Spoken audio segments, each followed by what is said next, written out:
Well, welcome back to yet another episode of Paid to Talk with Leigh Hart and myself, Loba Denoche, or Matt Ward, live from the Eco Lodge. And God, it's good to be here. It's bloody cozy in the Eco Lodge. Yeah, I know. It's good. I don't know. I think something about being up here adds a sort of a whole new element to it.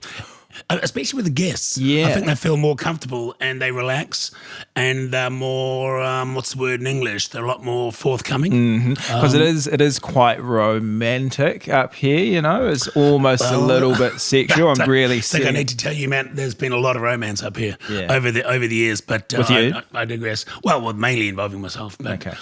Just you by yourself? Or? No, I just say, well, there has been that as well, but that's a whole different episode. Look, what I want to talk about is more the lodge itself has been a sort of a conduit to allow people to open up and share their emotions and their thoughts. Exactly. And what better guest to have on the show than...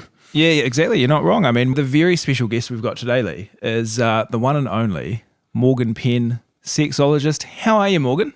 Well, I'm horny after that intro. Thank you. Yeah. Really? That turned you on? Yeah, I'm bored. It had the opposite effect for me. We're glad you made it. We tried to get you on the show a couple of weeks back for our initial sex special, and you were unavailable or last minute.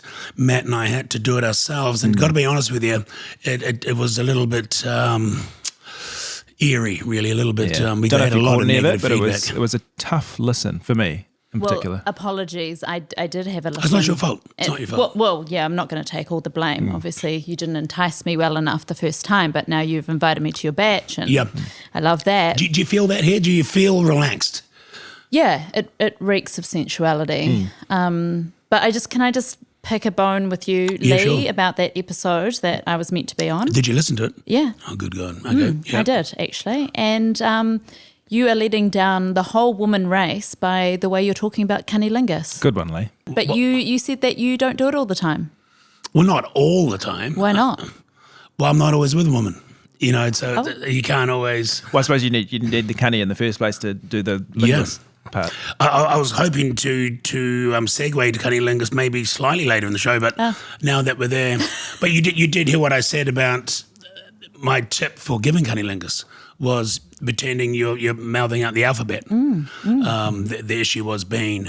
there's a risk of your partner leaving you for a Chinese man who will do that. It's more complicated than alphabet is the point. Hey, look, you're a sexologist. Let's start from the beginning. What is that?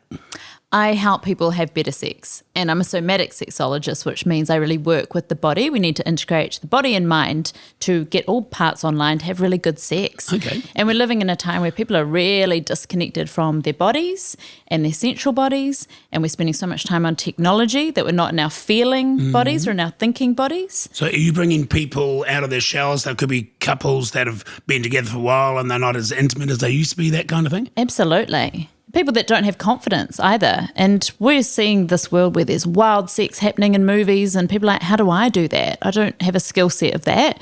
And so I teach people how to do different things. And do people sort of treat it as more of a destination, but it's a journey type thing, bit of a race to the end, whereas you need to sort of split things, man. Can you write that one down for the podcast awards? Yeah, okay. That is a good question. And I think we're living in a time of like quick fixes. So yeah, people just like, give me that intense orgasm, give me this explosive sex. And it is about the journey. Is that half the problem though? You know, that the modern era, you know, with porn online, it's so accessible now that the expectations have changed and people are perhaps less intimate than they were and more about the sex. Yeah, because I guess I've tried to put the lens on pleasure, but I think a lot of people think, oh, pleasure is just like the orgasm piece, but it really is about waking up the whole body, activating it. Lots of different, you know, Thank God finger action, tongue action, not just like P in the V or P in the B or whatever you're doing. And let's not tug on that thread. That alphabet thing. How much does sort of lifestyle and diet come into things? Can that play a bit of a part? Strangely, yes. Yeah. That was a good question too. Well, I don't know about that question actually. Don't use that one in podcast awards. The first one was good. The diet? Well, I'm curious about why you're asking that. You mean using food and stuff? No, being healthy. I mean, if you eat McDonald's every day, you're probably not going to be dishing out orgasm left, right, and centre potentially. I don't know. How you feel in your body is really important. If you feel sexy and if you feel confident, and you probably feel a bit sluggish after takeaways. So you might just want to be eating like your clean and greens, but you don't really have to. Let's be honest. Massage. Sorry. Oh, I'm not asking if you want. No, massage. That's a good thing, isn't it? That can often lead to. Okay. You know, it can. People can relax and it can release the endorphins and the pheromones and those kind of things. Sure. And someone relaxes, heart rate goes up a little bit, and they become. It doesn't have to lead to full-blown sex every time, does it? You've touched on something really interesting, which is like down-regulation of the nervous system, which we need to actually feel open to receiving sexy touch. And we're living in a pretty touched-out world and stressed. Our bodies are really contracted with stress. So relaxation is great. And that point of not having to turn a massage into sex. Every time, because I get a lot of my massages I get at the, say, St. Luke's kiosk kind of place. You know, the sort of the guy that you go in there and they'll do your shoulders for $45 and your neck and Golden Sales, I think it's called. You're not expecting that to turn into a happy ending. Not every time. But how good is a happy ending after a massage? Well, it depends if it's in a kiosk in a mall, I guess. Yeah, that wouldn't be good. I mean, you might as well get it from the guy that cuts the keys for you, Mr. Minute, if you know what I mean. That's funny you should say that, actually, because a couple of years ago, I did end up having a happy ending from the guy on Mr. Minute. And that's actually the last nickname you want to have, isn't it, Mr. Minute? Wow, yeah. And that was including cutting 2 spare keys for me as well. And was it consensual? The keys were. Okay, yeah. Yep. But I've kind of digressed. Your massage, an important part of lovemaking or intimacy. It is. It is just to touch one another. You know what? We're always looking for bridges to intimacy. And so touch, like massage, is a great way without that expectation of definitely having sexy time. Yeah, sure. Is there anything that sticks out the partner as one of the bigger issues or the more common issues that relationships or people have? It's definitely libido, and for like couples it's a mismatch in libido. And the thing is, you're never going to get 2 people with the exact same sex drive at the exact same time.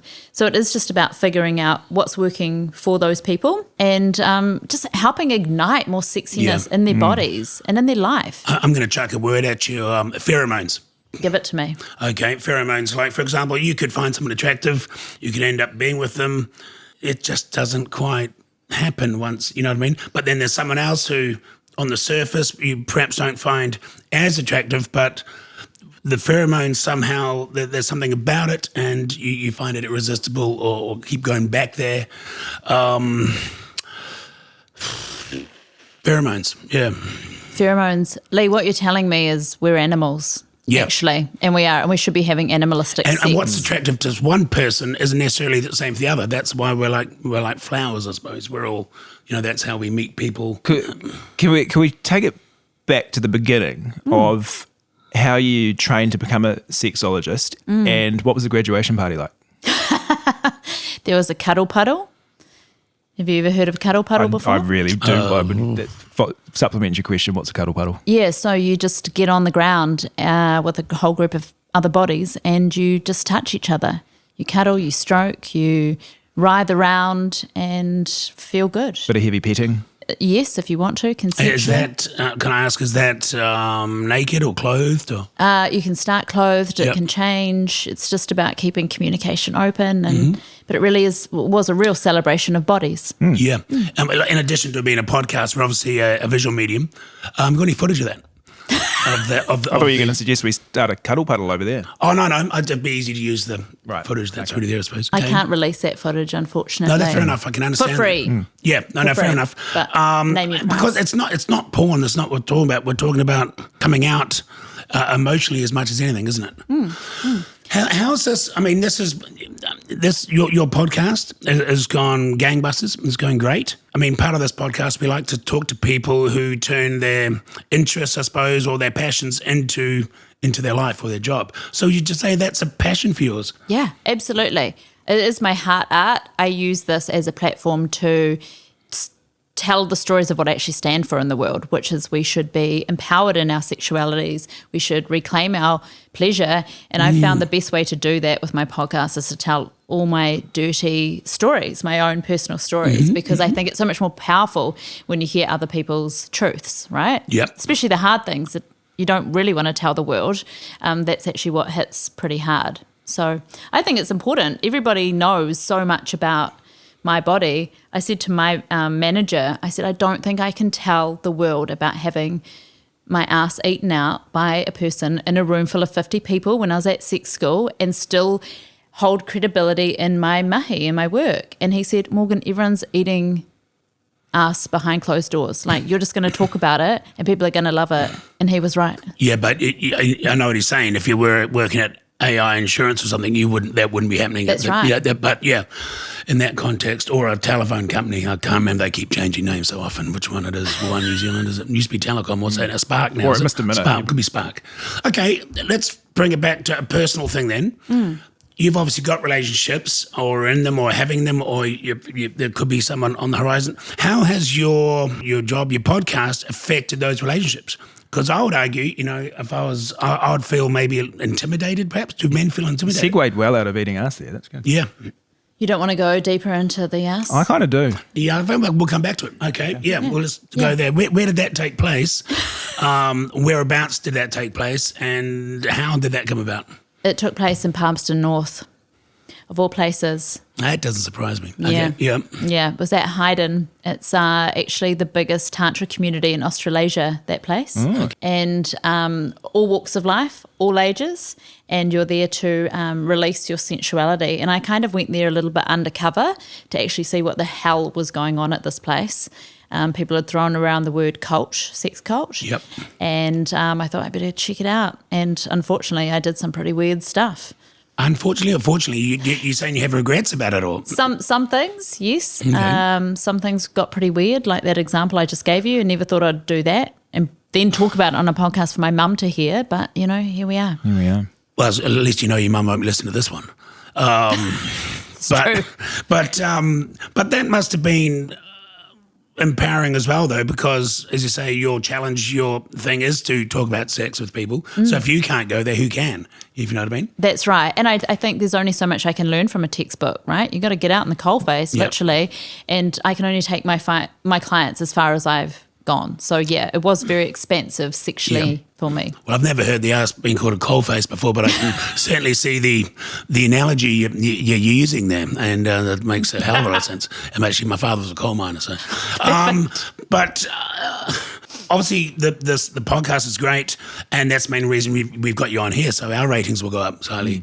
Oh, you're using me. Okay. Well, no, I think we're using each other in many ways. But, how does it affect your relationships? I mean, do guys think, oh, God, what am I doing wrong here? She's a sexologist, Yeah, absolutely. People project a lot onto me of what they expect me to be like in the bedroom or their expectations of them.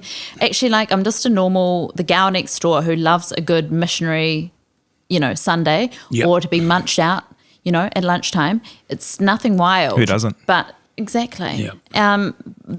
I had a long-term partner when I was retraining to become a sexologist, and he just couldn't handle it because, I am speaking really openly about these things, and I don't plan on stopping that because it's really powerful, important work to me. So I need a really hearty man, and unfortunately, a lot of them are falling short.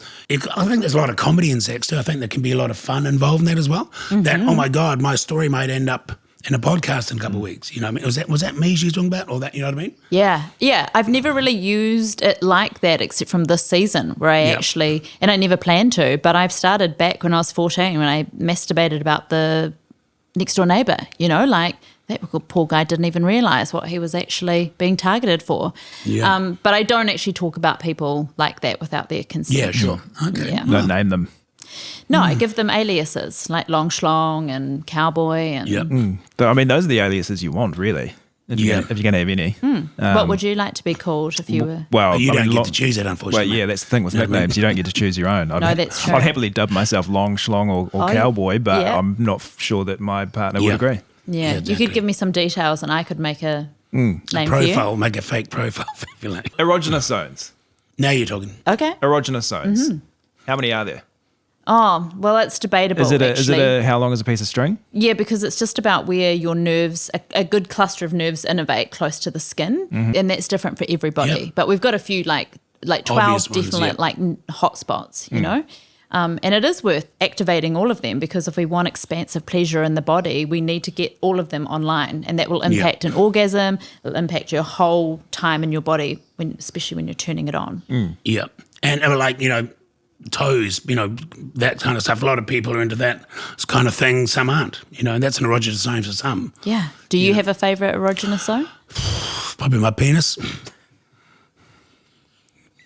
Fair enough.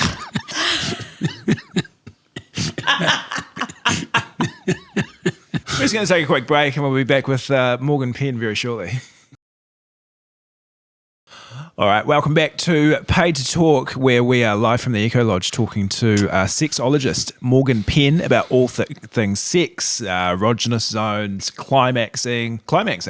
Have we touched on climaxing? Oh, well, we'll do that later. We'll build up to it, if that makes sense. Yeah. Excuse the pun, but how about this then? Role playing. I remember I used to if you moved to a new house or something, I used to making love in every room of the house, be it the bedroom, the bathroom, the wash house, you name it, you know what I mean? That would be like during the open home even, before we bought the so you try and get that out of the way. If it feels right, then you might buy the house. I'm impressed with that. And so just linking that to role play, were you dressed up in different outfits? No, I was myself. I took my shoes off. It was an open home. So I'd walk in. But I always had a thing for real estate agents in a way.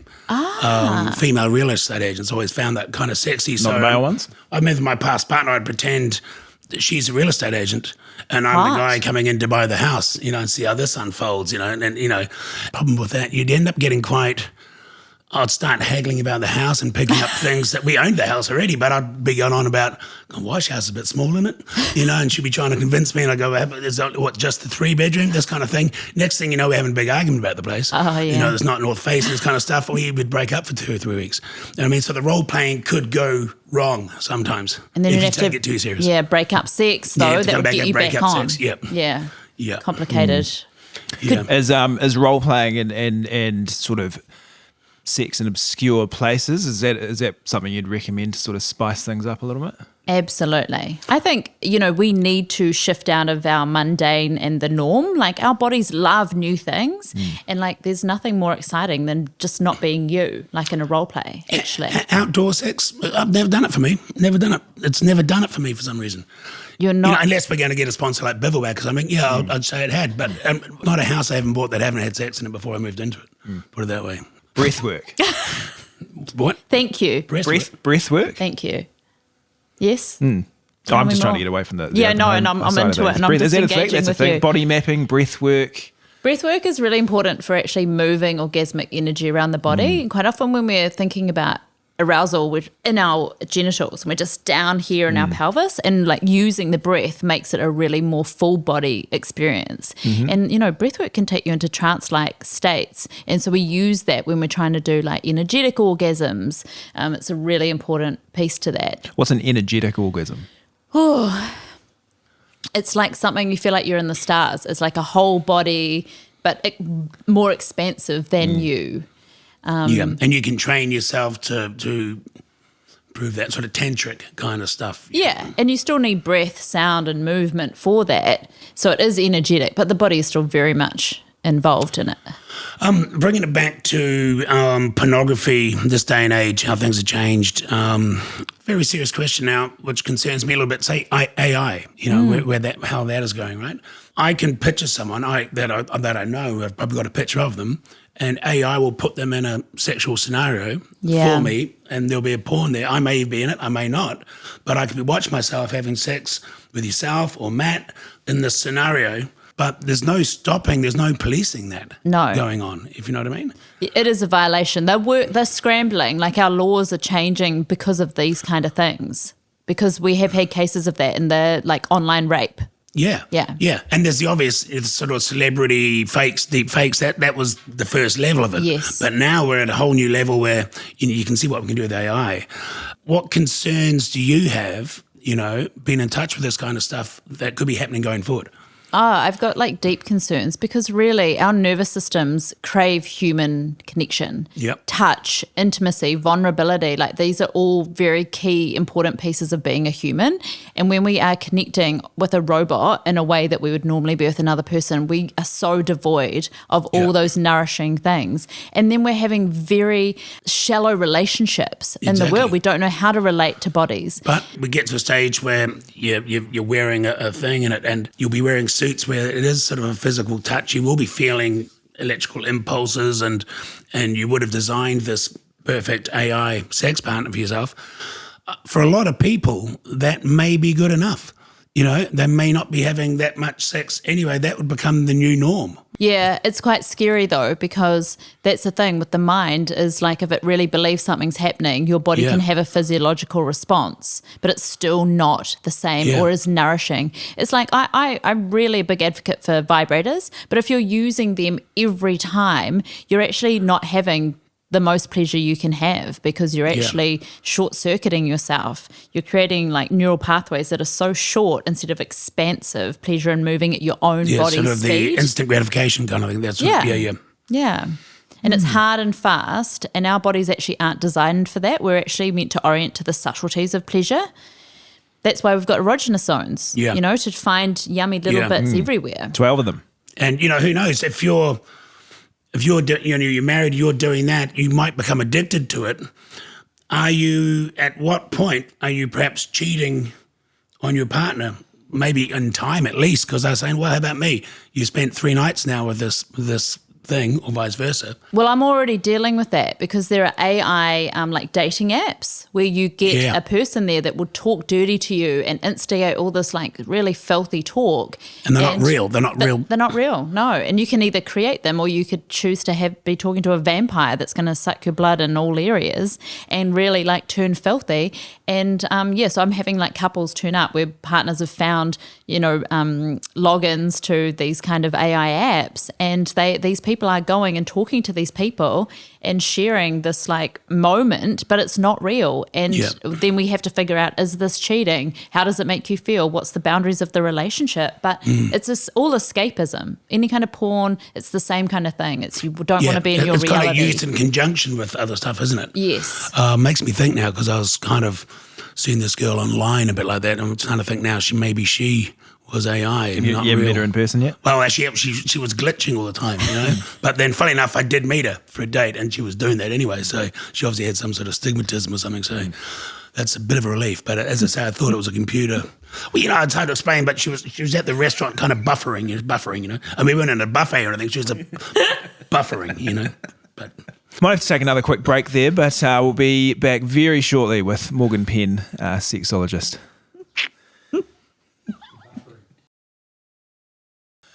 All right, welcome back to... No, you go. No, are you going to do that? No, welcome back to you. I'll do it. Okay, welcome back to you. And to Morgan. Welcome back to... Which you're going to go that one, eh? I'm going to do that one now, or do I do that one? No, I'll do that one. That's your one. Okay. Welcome back to Paid to Talk. We have very special guest Morgan Penn, sexologist, and also you've got your own podcast currently, Sex.life. Did you miss a trick not calling it Morgasms? That is quite good. This is why he's here. That is a nickname of mine, though. It is? Yeah. That does make sense. Yeah. It was a missed opportunity. I can't have been the first one to think of that. I was going to call my vibrator Morgasms. There you go. Perfect. Yeah. You could sell them. Have you got a range? I do. Oh, great. Well, not Great. a range, one. It's a wand vibrator. Oh, okay. Called the Glow Wand. Limited edition. I put my face on the back of the box. And how would Leigh get hold of one of those? Oh, I should have brought one. I'm sorry. We could do it. You could give me your sausage and I will give you a vibrator. Sounds like a fair trade. Might just interrupt you there, Matt. Obviously, we get a lot of mail come to the podcast, as you probably do as well. Hey, guys, loving the podcast. Real top-notch stuff. Looks like you've just got Morgan on to improve your ratings. Hey, I mean, that's just pathetic. Proofread those before you read them out, maybe. Here's another one. G'day. Lionel here. Love the show, guys. If you've got Morgan Penn on, can you ask about premature ejaculation, how to deal with it? Well, legit question. Thoughts on that? Thoughts on that for Lionel?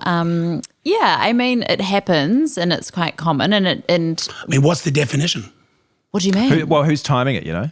Oh, well, yeah, I mean, really good points. And premature, yeah, I mean, that's subjective, I didn't mean right? to sound defensive when I said that. No, that's fine. I think it basically means you've got to an all stocks go, must clearance sale kind of moment before your partner has. And then you've lost interest. The horse is bolted, so to speak.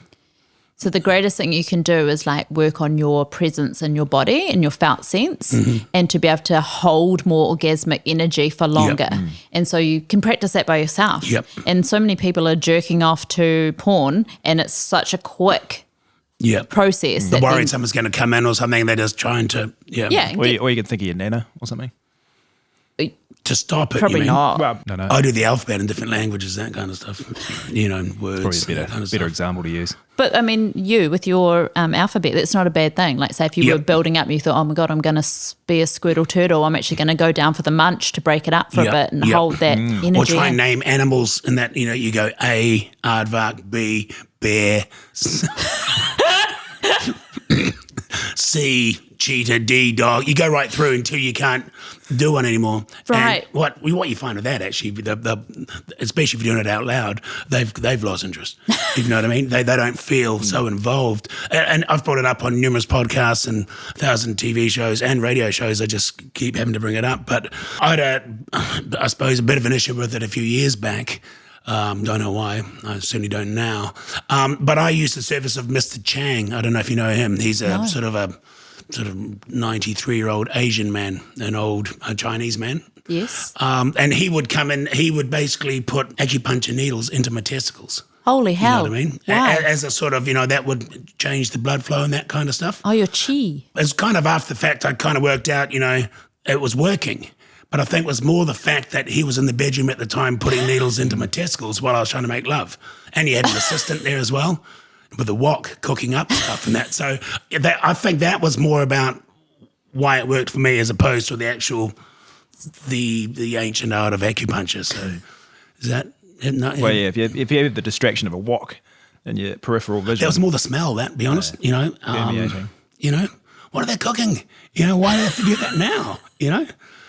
Sesame oil and that. It's just the whole thing's just a full-on experience, and you're on a first date. And they don't expect that. They wanted to go out for a restaurant. They didn't want to have sex technically in the kitchen. You know what I'm saying? So, look, I digress, but the story gets worse every time I tell it somehow, but... I'm done. But I believe you've brought in some gifts for us. Yeah, I've got a distraction to hold off the ejaculation just a little bit fantastic. longer. Brilliant. This is an egg for masturbating. Oh, wow. So Where do I put this? How does that work? well, you open up the egg and inside is like a little sheath, and you use that to self-pleasure with your penis if you've got one. Okay. I do. And for you, Leigh, you're a bit more bigger. advanced, I think, I do. sexually. Fantastic. Wow, look at that. Wow, hey. Dr. Joel Power Prostate Probe. You do the math. It's a treat for your anus. Yeah. Yeah. Okay. Do you know where your prostate is? Well, if I don't, I'm sure this is going to find it. Yeah. And I control this kind of thing. It doesn't come up with an app or something on my phone that it will find its way up there or something. I just don't know if I trust that. Got to do a bit of burrowing yourself. Okay, that's great. Yeah, but if you get stuck, give me a call. Yep. Doesn't matter what time, I'll support you through it. Yeah, well, thanks, Morgan. I'll certainly get back to you and give you a full review of the heat-seeking prostate torpedo. Oh, you're so welcome. Well, on that note and on the thought of Leigh burrowing, we might wrap it up there. But Morgan, thank you very much for coming in. It's been very educational. It certainly has. Eye-opening. And I think we're all better for it. Yep, after exactly. Having a chat. Keep doing your great work, educating people, trying to bring them out of their shells and raise awareness. And if you want to come back on the show anytime, I'd love to have you. Oh, thank you. And thank you for being so brave to broach this subject. Absolutely. Would you ever have Leigh on your Sex.life podcast show? No. No, I wouldn't No, either. No, that's a no. terrible idea. Thanks, Perfect. Morgan. My pleasure.